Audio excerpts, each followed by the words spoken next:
தமிழ்நாட்டு மக்களை வஞ்சித்திருக்கிறார்கள், தமிழ்நாட்டு மக்களை புறக்கணித்திருக்கிறார்கள். என்ன காரணம் என்றால் அவர்களுக்கு வாக்களிக்கவில்லை என்று. தமிழ்நாட்டு மக்களை பேசுகிறவங்க சரி ஒரு தொகுதியும் வெற்றி பெற வைக்க முடியலன்னா உடனே நிராகரிச்சிருவாங்களா? தமிழ்நாட்டை புறக்கணிச்சிருவாங்களா? இந்தியாவில் தமிழ்நாடு இருக்குல்ல, இதுவும் ஒரு அங்கம் தானே, இதுவும் ஒரு மாநிலம் தானே. மோடி தான் பேசுகிறாரு, அவர் RSS கொள்கையை உள்வாங்கியவர். எப்படி அன்புமணி ராமதாஸ் பேசலாம்? அதை தமிழ்நாட்டு மக்கள் இவர்களுக்கெல்லாம் இன்னும் சீரிய முறையில் பாடத்தை கற்பிப்பார்கள். எங்களுக்கு எங்க தொடர் தோல்வி? முக்து பாரத்னாரு இந்தியா. மயிலாடுதுறையும் நாளை மறுநாள் நாகப்பட்டினமும் ஆய்வுக்குழுக்காக வந்திருக்கிறோம். பொது கணக்கு குழு ஆய்வு, கட்சி தோழர்களை சந்திக்கும் நிகழ்வுகள் நடக்க இருக்கின்றன. சொல்லுங்க, நீங்க என்ன கேட்டு?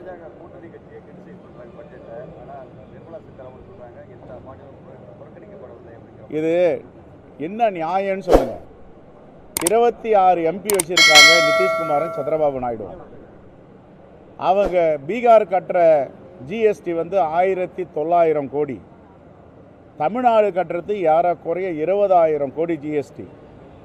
ஆனால் அவர்களுக்கு ஏறக்குறைய 1 லட்சம் கோடி நிதி ஒதுக்குறாங்க, தமிழ்நாட்டுக்கு ஒன்றுமே இல்லை. அதே போன்று பீகாருக்கு வெள்ள நிவாரண தடுப்பு பணிகளுக்கு 11,500 கோடி.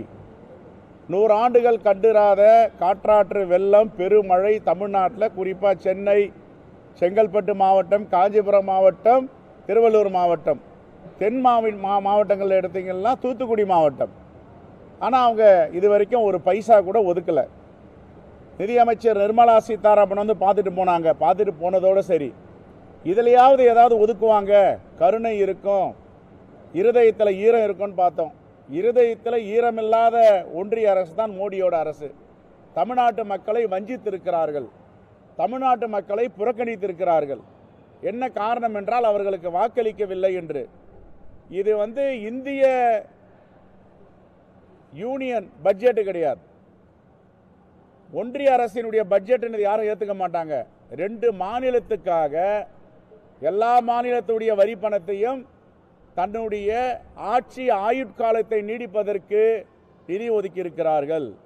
இந்தியா மக்கள் இதை எல்லோரும் உற்று பார்த்து கொண்டிருக்கிறார்கள். ஏற்கனவே மோடி ஆட்சி என்பதை மாற்றி கூட்டணி ஆட்சிக்கு கொண்டு வந்திருக்கிறார்கள். இப்பொழுது பல மாநிலங்களிலே தேர்தல் வர இருக்கிறது.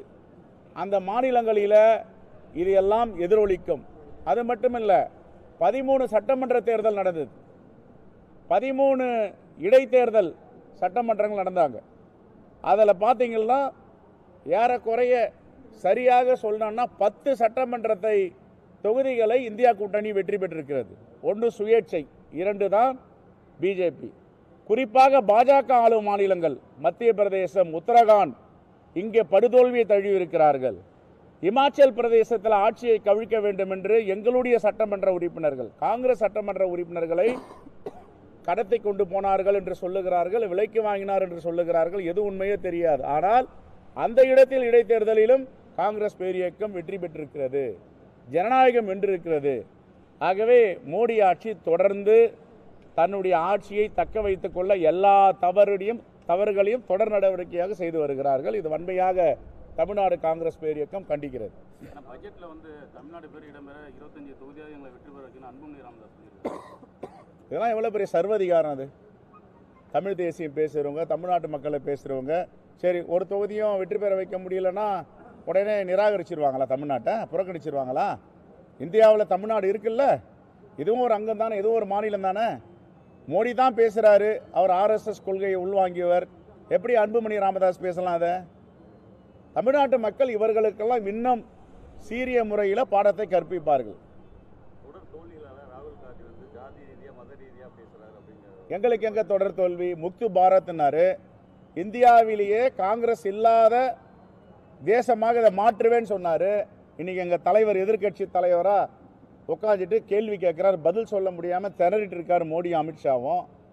நாங்க எங்க சாதி அரசியல், மத அரசியல் பேசுறோம்? காங்கிரஸ் பேரியக்கத்துடைய சித்தாந்தமே எல்லா மக்களுக்குமான கட்சி. இப்ப கூட கிரிராஜ் சிங் அவங்களுடைய அமைச்சர் சொல்றாரு, இஸ்லாமியர்கள்லாம் இந்தியாவில் வாடக்கூடாது, மத ரீதியாக பாகிஸ்தான் பிரித்த பிறகு எதற்காக இருக்கிறார்கள். இதெல்லாம் என்ன நியாயம்? அது தேர்தலுக்கு வரும்போது நாங்கள் இஸ்லாமியர்களுக்கு எதிராக பேச மாட்டேன்றது, தேர்தல் முடிஞ்ச உடனே அவங்க அமைச்சர்களை விட்டு இஸ்லாமியர்களுக்கு எதிராக பேசுறதெல்லாம் வன்மையாக கண்டிக்கத்தக்கது.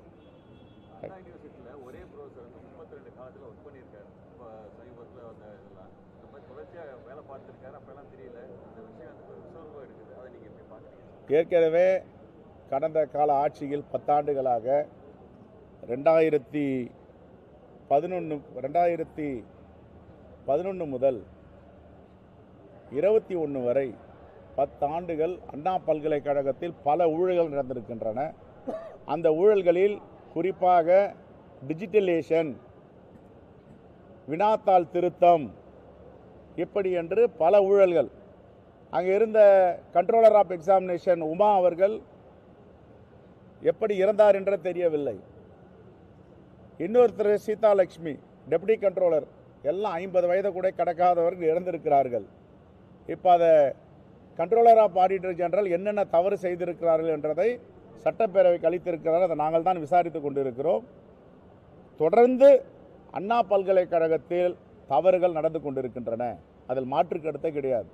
அவங்கெல்லாம் வந்து தமிழ்நாடு அரசு சம்பளம் கொடுக்குது அண்ணா பல்கலைக்கழகத்துக்கு. அண்ணா பல்கலைக்கழகத்துடைய வேந்தராகட்டும், பதிவாளராகட்டும், ப்ரொஃபஸர்ஸ் ஆகட்டும் சம்பளம் கொடுக்கிறது தமிழ்நாடு அரசு. ஆனால் அவர்கள் விசுவாசமாக இருப்பது ஒன்றிய அரசுக்கு. நம்முடைய உயர்கல்வித்துறை அமைச்சர் கான்வெகேஷனில் பட்டமளிப்பில் கலந்துக்கலனாலும் வைஸ் சான்சலர் போய் கலந்துக்குவார். அவர் யாருக்கு கடமைப்பட்டவர்? Vice chancellor. தமிழ்நாடு அரசுக்கா ஆளுநருக்கா என்பதை அவர் தெளிவுபடுத்தணும். 40 டிஎம்சி தண்ணி கேட்குறாங்க சார். நம்ம ஏற்கனவே அவர் சிவகுமார் என்ன சொல்கிறாருன்னா, ஆல்ரெடி நாங்கள் கொடுத்துட்டோம், ஆக்சுவலாக உபரிநீர் தான் விட்டுருக்காங்க, ஆல்ரெடி கொடுத்துட்டோங்கிறாரு. இல்லை, இப்போ நம்ம காவிரி நடுவர் மன்றம் உச்சநீதிமன்ற தீர்ப்பு ரொம்ப தெளிவாக சொல்லியிருக்கு. நமக்கு குடிக்க வேண்டிய உரிமையை அவருக்கு கொடுத்து தான் ஆகணும், அதை மறுப்பு சொல்ல முடியாது.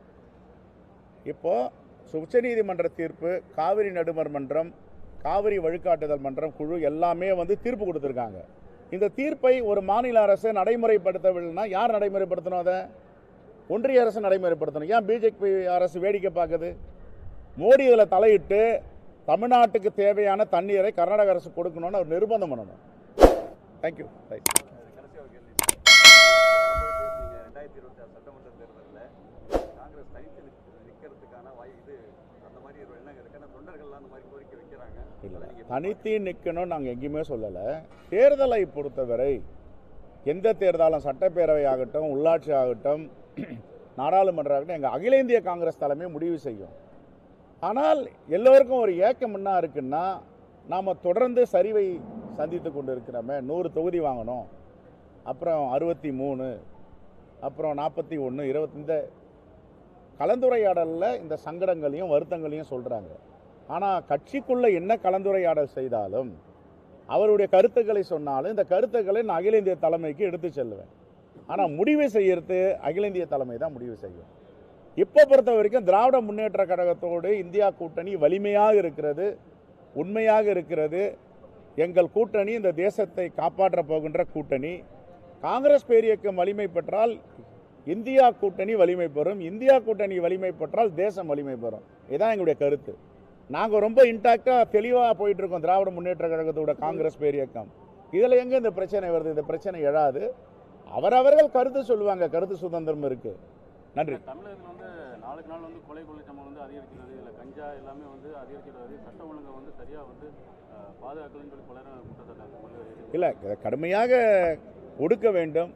எப்படி கூலிப்படைகளை, ரவுடியிசம், இதை எல்லாத்தையும் ஒடுக்க வேண்டும். நாங்களும் தமிழ்நாடு அரசுக்கு தொடர்ந்து கோரிக்கை வைத்திருக்கிறோம். ஆனால் நம்முடைய தமிழ்நாடு காவல்துறை ஸ்காட்லாந்து காவல்துறைக்கு நிகரான காவல்துறை என்ற புகழ்பெற்ற காவல்துறை உண்மையான குற்றவாளிகளை வெளியே கொண்டு வருவார்கள். இப்படிப்பட்ட கூலிப்படைகளை ஒடுக்குவார்கள். அதில் நம்பிக்கை இருக்குது. தேங்க்யூ. ரைட்.